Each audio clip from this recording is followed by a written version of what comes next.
9 potret Krisdayanti resmikan gedung pelatihan kerja di gereja dan pesantren, tuai pujian. Artis Krisdayanti meresmikan gedung pelatihan di gereja dan di pesantren baru-baru ini.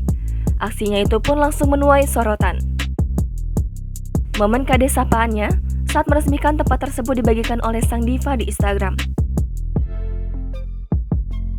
Ibu Aurel Hermansyah ini pun langsung mendapat komentar positif dari netizen. Dia dianggap sebagai anggota DPR yang teladan.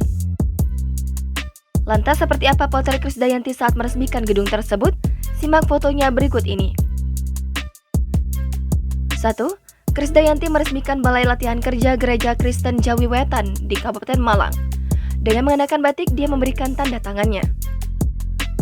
2. Bukan cuma tanda tangan, Krisdayanti juga memotong pita bersama pejabat daerah setempat. 3. Selanjutnya, Krisdayanti juga mengunggah potret gedung pelatihan kerja yang belum direnovasi dan sesudahnya. 4.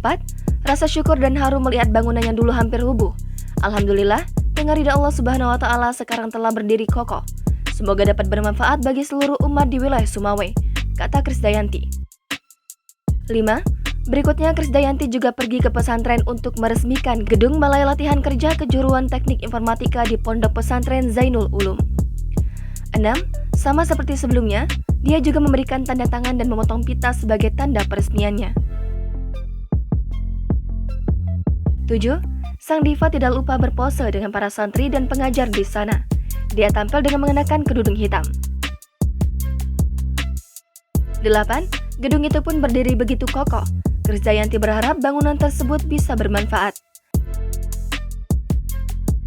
9. Semoga dapat bermanfaat bagi pondok pesantren, para santri, para alumni, dan masyarakat sekitar dalam menimba ilmu dan meningkatkan kompetisi. BLK ciptakan generasi unggul yang merdeka, ujar Krisdayanti. Itulah potret Krisdayanti saat meresmikan gedung Balai Latihan Kerja di gereja dan pondok pesantren. Bagaimana menurut kalian?